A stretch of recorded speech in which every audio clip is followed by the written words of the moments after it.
Netanyahu ने हमले की जिम्मेदारी ली।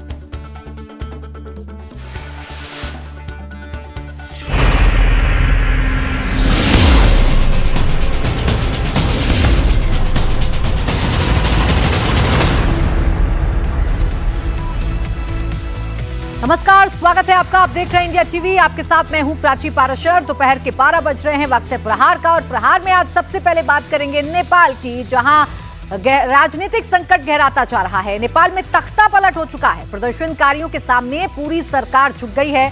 पीएम ओली का इस्तीफा हो चुका है, जिसके बाद नेपाल में राजनीतिक संकट गहराता जा रहा है। सेना ने पूरे नेपाल को अपने कंट्रोल में ले लिया है। सेना और राष्ट्रपति की बैठक में आगे का रास्ता निकल सकता है। तो वहीं थोड़ी देर में जेनजी ने बड़ी बैठक बुलाई है। बैठक में आगे की रणनीति पर चर्चा होगी।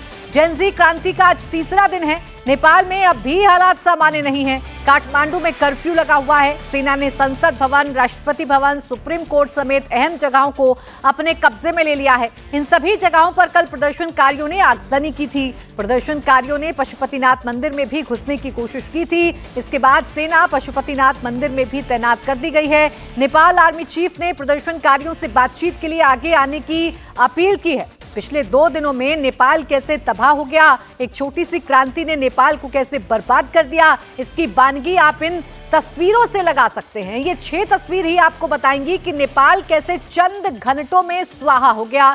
नेपाल की जो सरकारी इमारतें हैं, नेपाल की जो बड़ी बड़ी इमारतें हैं, वो कैसे आग की लपटों में जलने लगी। संसद भवन पहले कैसा था आप देखिए, राष्ट्रपति भवन पहले कैसा था देखिए, सुप्रीम कोर्ट कैसा था वो देखिए। अब इसके नीचे आप देखिए संसद भवन का हाल क्या हो गया।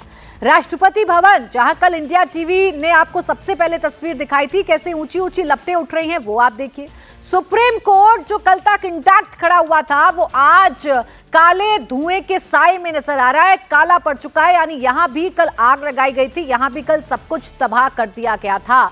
तो जेनजी क्रांति, जेनजी आंदोलन या फिर जेनजी प्रदर्शनकारियों ने कल नेपाल की सड़कों पर जो कुछ किया, उसमें नेपाल में अशांति का माहौल है। आज का दिन तीसरा दिन है। आज सबसे बड़ी बात यह है कि सेना ने मोर्चा संभाल लिया है। कल सेना प्रमुख ने यह अपील की थी कि आप जो जेनजी है वो आगे आए, बातचीत के लिए तैयार रहे।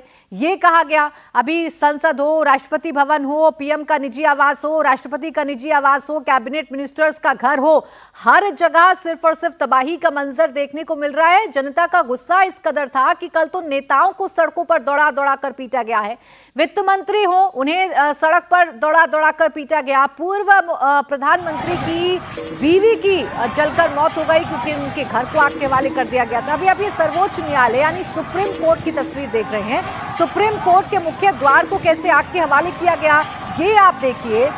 सुप्रीम कोर्ट में जितनी भी फाइलें थी वो जलकर राख हो गई। सुप्रीम कोर्ट परिसर में वाहनों में आग लगा दी गई। आईटी रूम में घुस गए, उन्होंने उसे भी आग लगा दी। मुख्य न्यायाधीश और मुख्य रजिस्ट्रार के जो कमरे हैं उनको जला दिया गया। 25,000 मामलों की फाइलें राख में तब्दील हो गई। तोड़फोड़ और आगजनी के कारण सुप्रीम कोर्ट की वेबसाइट बंद है। हालांकि डेटा बैकअप कर लिया गया था।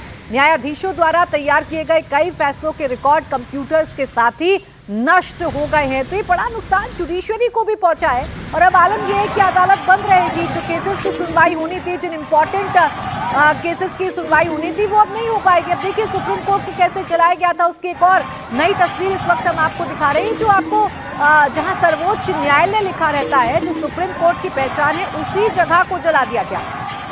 सर्वोच्च लिखा हुआ आपको नजर आ रहा होगा, लेकिन न्यायालय कहाँ है ये आप नहीं पकड़ पाएंगे, क्योंकि इसे आग के हवाले कर दिया गया। इस बिल्डिंग को आग के हवाले कर दिया गया। कल कुछ ऐसा ही नेपाल की सड़कों पर हुआ था। हालांकि नेपाल में जेनजी प्रदर्शनकारियों की दोनों बड़ी मांगे मान ली गई थी। कल ही जो बैन था सोशल मीडिया पर वो हटा दिया गया था। इसके साथ ही साथ सरकार के खिलाफ, भ्रष्टाचार के खिलाफ ये लोग आंदोलन कर रहे थे, तो सरकार ने इस्तीफा दे दिया था। कल ही तख्ता पलट हो गया था। अब नेपाल में आगे क्या होगा? नेपाल में अशांति रहेगी या शांति बहाल होगा, ये अब देखने वाली बात है। इस वक्त एक और बड़ी खबर नेपाल के नवलपरासी से आ रही है। नेपाल के नवलपरासी वेस्ट जेल से 500 से ज्यादा कैदी फरार हो गए हैं। बताया जा रहा है कि जेल के अंदर कैदियों ने आगजनी की और रिहाई की मांग करते हुए नारे लगाए। पुलिस उन्हें नियंत्रित करने की कोशिश की, लेकिन इस दौरान ज्यादातर कैदी फरार हो गए। स्थिति को संभालने के लिए जेल के अंदर सेना, पुलिस और सशस्त्र पुलिस बल तैनात किया गया था। 18 जिलों से करीब 6000 कैदी फरार हो गए हैं। तो कल नेपाल में जो हुआ उसका असर आज भी देखने को मिल रहा है। अलग अलग जगहों पर जो कारागार है नेपाल में, वहां से इस मौके का फायदा कैदियों ने उठाया है। जो अलग अलग मामलों में सजा याफ्ता कैदी हैं वो अब नेपाल की सड़कों पर खुलेआम घूमेंगे। वो अब जेल को तोड़कर फरार हो गए हैं। कई जगहों से तो ऐसी भी तस्वीरें आई कि हथियारों को लूटा गया है। हालांकि जेनजी जो प्रदर्शनकारी हैं उन्होंने सोशल मीडिया पर पोस्ट कर अपने आप को उससे अलग कर लिया और कहा कि ऐसा गलत है, ऐसे लोगों पर कार्रवाई होनी चाहिए। लेकिन फिलहाल हालात बद से बदतर हैं। कैदी कई जगहों से, कई जेलों से बाहर भाग रहे हैं। कैदी जो हैं वो फरार हो रहे हैं। ये तस्वीर देखने को मिल रही है। नीतीश चंद्र मेरे सहयोगी वीरगंज बॉर्डर से उस वक्त हमारे साथ हैं क्योंकि भारत ने भी अपने बॉर्डर्स को इंटैक्ट कर दिया है। एसएसबी पूरी तरीके से तैनात है। अब नीतीश आप बताइए क्या रिपोर्ट आपको मिल रही है बॉर्डर के उस पार से भी और इस पार से भी? देखिए, बॉर्डर पर सख्ती काफ़ी बढ़ा दी गई है। नेपाली आर्मी सड़कों पर है नेपाल में और उसके बाद से ये साफ आदेश जारी कर दिया गया है। बजाबता जो नेपाल पुलिस है वो बॉर्डर के करीब आकर जो भारतीय सीमा पर जो तैनात पुलिस हैं, एसएसबी के जवान अधिकारी हैं, उनको इस तरह की जानकारी भी दी गई है कि किसी भी व्यक्ति को इस तरफ से दूसरी तरफ जाने का आदेश नहीं दिया जाए। मीडिया को भी जाने नहीं दिया जा रहा है। मैं लगातार कोशिश कर रहा हूं लेकिन बार बार नेपाल पुलिस की तरफ से वहां रोक दिया जा रहा है और कई लोग जो हैं वो भी यहां पर फंसे हुए हैं। मेरे पीछे देखिए कई ऐसे लोग जो काफ़ी बीमार हैं, जिनका उधर कोई रिश्तेदार है या किसी वजह से उनका आना जाना है, ऐसे तमाम लोग यहाँ पर फंसे हुए हैं। और नेपाल की सड़कों पर आज की जो तस्वीरें हैं उसमें जेल ब्रेक की खबरें कई जगहों से आ रही है। 18 ज़िलों से अब तक ऐसी खबरें आ गई हैं और करीब 6000 कैदी जो हैं वो निकल चुके हैं। वीरगंज में भी आज कोशिश की गई थी, हालांकि वो कोशिश कामयाब नहीं रही। वीरगंज में दीवार तोड़ने की कोशिश की गई थी लेकिन नेपाली जो सेना है वो पहुंची, काफ़ी फायरिंग हुई वहाँ पर। नेपाल में जो अशांति है, नेपाल में जो अस्थिरता है, उसका फायदा अब कैदी उठा रहे हैं और कई जगह जेल ब्रेक की खबर सामने आ रही है। शुक्रिया आपका नीतीश तमाम जानकारी के लिए। इस बीच नेपाल से एक और बड़ी खबर आ रही है। नेपाल आर्मी ने अब पूरे नेपाल पर कंट्रोल करते हुए पूरे नेपाल में कर्फ्यू लगा दिया है। नेपाली आर्मी ने आज पूरे नेपाल में कर्फ्यू लगाने का ऐलान किया है। नेपाल आर्मी ने कल सुबह 6 बजे तक कर्फ्यू लगाने का ऐलान किया। इस दौरान लोगों को घरों से निकलने पर पाबंदी लगा दी गई है। 2 दिन से नेपाल की सड़कों पर जो हो रहा था उसको देखते हुए आज नेपाल की आर्मी ने मोर्चा संभाला हुआ है। नेपाल में हालात बेहद खराब हैं। जगह जगह प्रदर्शनकारियों का तांडव है। सेना मोर्चे पर है, लोग भाग रहे हैं। बहराइच में भारत नेपाल सीमा पर नेपालियों की लंबी कतार लग गई है। हमारे सहयोगी विशाल प्रताप सिंह ने नेपालगंज बॉर्डर से एक रिपोर्ट भेजी है, उसे आप देखिए। हम इस समय इंडो नेपाल बॉर्डर पर मौजूद हैं, जहां पर नेपालगंज नेपाल का हिस्सा पड़ जाता है और रुपहडिया बॉर्डर की अगर बात कर लें तो ये इंडियन टेरिटरी का हिस्सा है। लेकिन जो लोग भी नेपाल से इंडिया आ रहे हैं, चूंकि बहुत ज्यादा वहां बवाल हुआ है, प्रदर्शन हुआ है, तो जो लोग भी नेपाल से इंडिया में आ रहे हैं, चाहे वो इंडिया के रहने वाले हों या फिर वो नेपाल के रहने वाले हों, सीमा सशस्त्र बल यानी कि एसएसबी उनकी बाकायदा चेकिंग कर रही है, उनके सामानों की फ्रिस्किंग कर रही है और कोई भी अराजक तत्व नेपाल से इंडिया में शेल्टर के लिए ना आने पाए, इसको लेकर के इंश्योर कर रही है एसएसबी यानी कि सीमा सशस्त्र बल। यहाँ पे महिलाओं के लिए अलग लाइन लगाई गई है, पुरुषों के लिए अलग लाइन लगाई गई है। सबके वैलिड डॉक्यूमेंट देखे जा रहे हैं, सबके जो भी सामान लेके आ रहे हैं उसकी सामानों की चेकिंग हो रही है, फ्रिस्किंग हो रही है, ताकि कोई भी गलत गतिविधि करने वाला शख्स, अराजक तत्व यहां से ना निकल सके। और अपने सामानों की भी बाकायदा देखिए फ्रिस्किंग एक एक सामानों की खोल की जा रही है। मेटल डिटेक्टर भी यहां पर लगा हुआ है, फ्रिस्किंग मशीन भी यहां पर लगी हुई है और मैनुअल चेकिंग भी की जा रही है, ताकि सभी सामानों को कायदे से देखा जा सके, इंश्योर किया जा सके। और एसएसबी के लोग बाकायदा अपने हाथों में पेपर्स भी रखे हुए हैं, डॉक्यूमेंट भी रखे हुए हैं कि कोई भी अराजक तत्व किसी भी कीमत पर यहाँ से किसी भी कीमत पे किसी भी हाल में निकलने ना पाए। आप लोग नेपाल से आए हैं, क्या नाम है आपका? शंकर। यहाँ पे आप लोग नौकरी करते हैं, क्या करते हैं? नौकरी करते हैं। नेपाल के क्या हालात हैं इस समय? नेपाल का बहुत बुरा है, धीरे धीरे ठीक हो रहा है, धीरे धीरे या प्रदर्शन चल रहा है अभी भी? प्रदर्शन चल रहा है। आप लोग इंडिया में रोजगार के लिए आते हैं?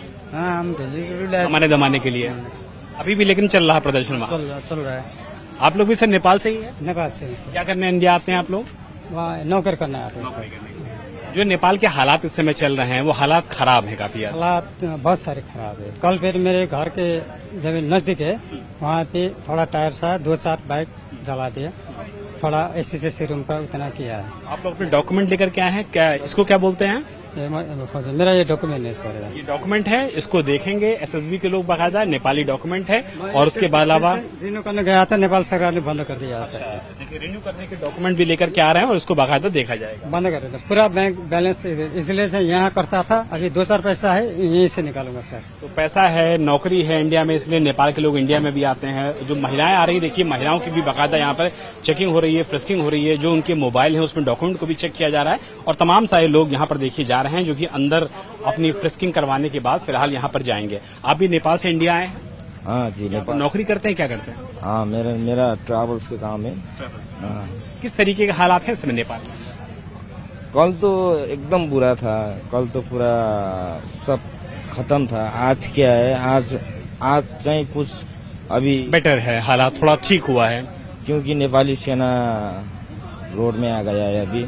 नेपाली सेना के वजह से और माहौल अभी ठीक है। अभी जो प्रदर्शन किया गया भ्रष्टाचार को लेकर, तमाम मुद्दों को लेकर के, उसको आप लोग सही मानते हैं? एकदम बिल्कुल सही, बिल्कुल सही। तो सरकार से नाराज थे? हम तो नेपाल सरकार से नाराज तो नहीं, पूरा बुरा हालत था नेपाल की सरकार, पूरा नेपाल का पूरा हालत खत्म कर दिया था पूरा। इसलिए आप लोग को नौकरी करने के लिए इंडिया आना पड़ता है? हाँ, वही नेपाल से तो हमको इंडिया ही अच्छा लगता है। अब नेपाल में सोशल मीडिया पर बैन लगाने के खिलाफ 8 सितंबर को जेनजी क्रांति शुरू हुई, जिसने नेपाल में तख्ता पलट कर दिया। जेनजी ने जो मांगे रखी उसे पूरा कर लिया गया, लेकिन इसके बावजूद भी नेपाल में बवाल जारी है। आखिर जेनजी की कौन कौन सी मांगे पूरी हुई और किन मांगों को लेकर जेनजी अभी आंदोलन कर रहे हैं, आइए वो आपको बताती हूँ।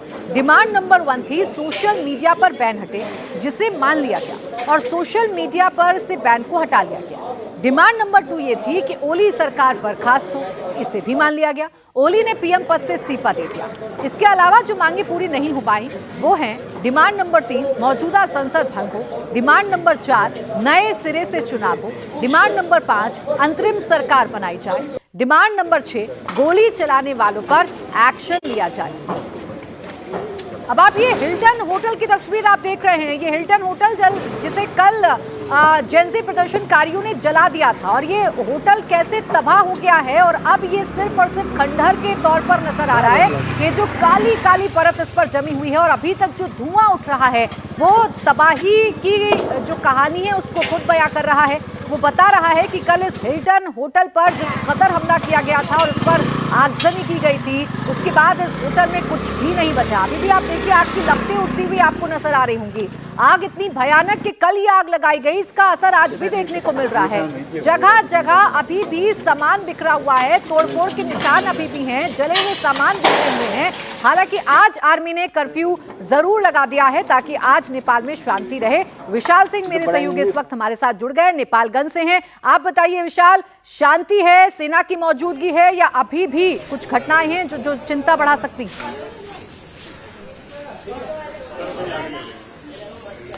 देखिए प्राची, जिस तरीके से हम सुबह से नेपाल के नेपालगंज में ही मौजूद हैं और यहाँ पर भी हालात को अब थोड़ा सा नॉर्मल करने की जो कोशिश है वो नेपाल आर्मी भी कर रही है और साथ साथ नेपाल की जो आर्म पुलिस फोर्स यानी कि एपीएफ नेपाल होती है। आप देखिए कि सामने का जो इलाका है इस समय जो आर्मी के लोग हैं, एपीएफ के लोग हैं, वही इस पूरे इलाके को पूरी तरीके से साफ करना चाहते हैं, क्योंकि जिस तरीके से यहाँ पर अराजक तत्वों ने आग लगाई थी, बैरिकेड्स को आग लगा दिया गया था, उसके पूरे माहौल को खराब करने की जबरदस्त तरीके से कोशिश की गई थी।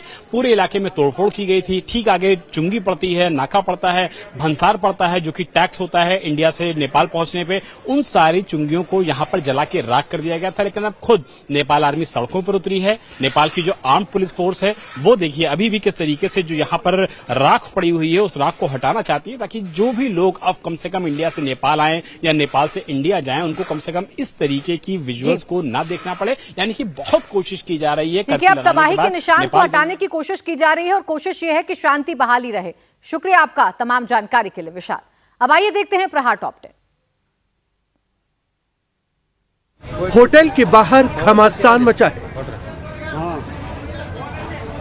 होटल के अंदर कुर्सियां फेंकी जा रही। काउंटर पर लगे कांच तोड़े जा रहे हैं। 6-7 लोग मिलकर ट्रक ड्राइवर पर ताबड़तोड़ अटैक कर रहे हैं। पूरा गैंग मिलकर ट्रक ड्राइवर की जान लेने पर आमादा है।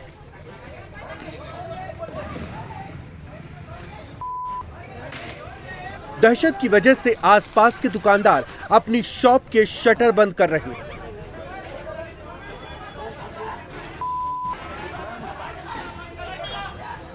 तस्वीरें महाराष्ट्र के लातूर की हैं, जहां कलंब रोड पर मामूली सी बात को लेकर 6 से 7 लोगों ने मिलकर एक ट्रक ड्राइवर की बेरहमी से पिटाई कर दी। आरोपियों ने पहले चाकू से हमला किया, फिर कुर्सी से एक के बाद एक अटैक किए। ड्राइवर पर 1-2 लोग लगातार लात जूते बरसा रहे थे।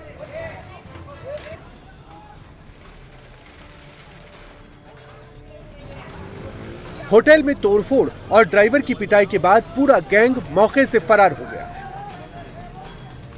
मारपीट कर रहे ये सभी लड़के कोयता गैंग के बताए जा रहे हैं, जिनमें कई माइनर हैं। फिलहाल पीड़ित की शिकायत पर पुलिस ने मामला दर्ज कर लिया है और आरोपियों की तलाश के लिए 2 टीमें बनाई गई हैं। दुकान के बाहर 3 लोग मिलकर एक शख्स की बेरहमी से पिटाई कर रहे हैं। मार पिटाई से बचने के लिए पीड़ित पास की दुकान में घुस जाता है, लेकिन दबंग उसे दुकान से घसीट कर बाहर लाते हैं और फिर एक के बाद एक कई थप्पड़ मारकर उसे जमीन पर गिरा देते हैं। वहीं दूसरा शख्स पास पड़े डंडे को उठाकर उसे बुरी तरह से पीटने लगता है। पीड़ित फिर बचने की कोशिश में दोबारा दुकान में घुसता है, लेकिन इस बीच तीनों हमलावर मिलकर उस पर लात फूसों की बरसात कर देते हैं। पूरी घटना उत्तर प्रदेश के कन्नौज की है, जहां दबंगों ने टावर कर्मी को घसीट कर बुरी तरह से पीटा। पीड़ित का आरोप है कि दबंग उसे गांव से जबरन भगाना चाहते थे। जब टावर कर्मी ने इनकार किया तो उन्होंने उसके साथ मारपीट की। फिलहाल पीड़ित ने मामले की शिकायत छिबरा मऊ कोतवाली में दर्ज करवाई है। रात के अंधेरे में 3 लोग सड़क के किनारे खड़े हैं, तभी एक व्हाइट कलर की कार उनके सामने आकर रुकती है। एक शख्स आगे बढ़ता है, तभी गाड़ी का गेट खुलता है और उसमें से एक के बाद एक 4 लोग बाहर आते हैं। पहले कार सवार सड़क पर खड़े शख्स का कॉलर पकड़ता है, फिर उसका साथी पिटाई करने लगता है। 2 लोग मिलकर उसका हाथ पकड़ते हैं, जबकि तीसरा साथी लगातार थप्पड़ों की बरसात करने लगता है। तस्वीरें झारखंड के बोकारो की है, जहां कोऑपरेटिव कॉलोनी में कार सवार बदमाशों ने पीड़ित की जमकर पिटाई की। बुरी तरह से पिटाई करने के बाद बदमाश जबरन उसे गाड़ी में बैठाने की कोशिश करने लगे। पीड़ित के विरोध करने के बाद उसे घसीटने लगते हैं। सड़क किनारे मारपीट का यह सिलसिला काफी देर तक चलता रहता है। थोड़ी देर बाद बदमाश पीड़ित को डिक्की में डालकर किडनैप करने का प्रयास करते हैं। शिकायत के बाद फिलहाल सिटी थाना पुलिस ने 3 लोगों को अरेस्ट कर लिया है और उनसे आगे की पूछताछ में जुट गई है।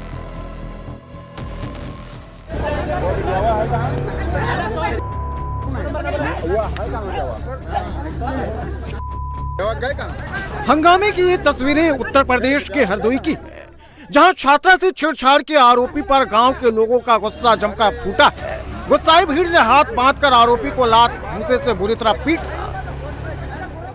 पकड़ ले भैया, बोले भागे ना। और इसने जो है लड़की को पकड़ के जबरिया खींच ले गया बाद में। ये हैवान है।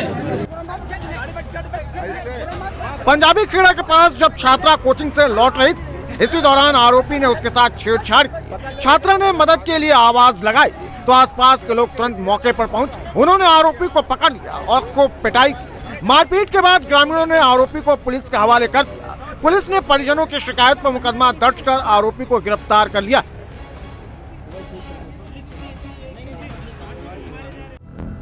दीवार के पीछे से एक शख्स सामने आता है, जो बड़े शान से राइट साइड में कंधे पर गन रखे हुए है। चंद कदम आगे बढ़ने के बाद वो अपनी पोजीशन लेता है और फिर बिना किसी खौफ के हवा में फायर कर देता है।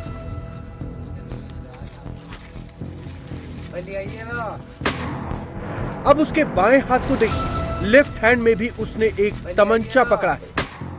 जैकेट और जीन्स पहने हुए इस शख्स ने अपनी कमर में बंदूक भी रखी है, जबकि दूसरी साइड इसने धारदार हथियार फंसा रखा है। दिन दहाड़े हथियारों से लैस फायरिंग करते हुए शख्स का ये वीडियो उत्तर प्रदेश के बिजनौर का है, जहां नांगल इलाके में दोनों हाथों में तमंचा लहराकर इसने हवा में फायरिंग की, जैसे इसे किसी का डर ना हो।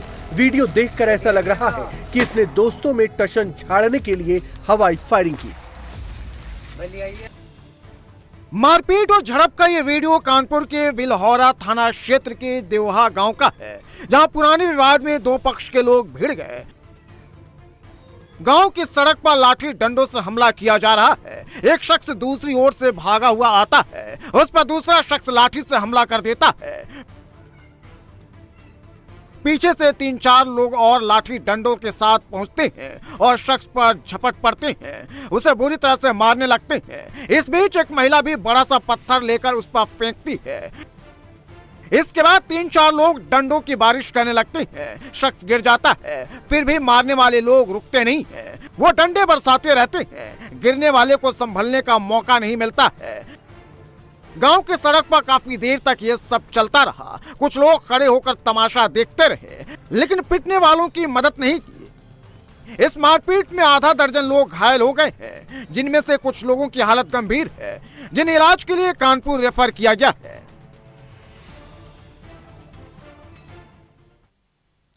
क्या बिहार में राहुल गांधी की यात्रा से मुसलमान कांग्रेस को एकजुट होकर वोट करेंगे? भागलपुर के मुसलमान अब की बार किसका साथ देंगे? जहां 26% मुस्लिम आबादी, वहां चल रही है किसकी हवा? देखिए बिहार चुनाव पर स्पेशल शो मोदी और मुसलमान दोपहर 12:30 बजे।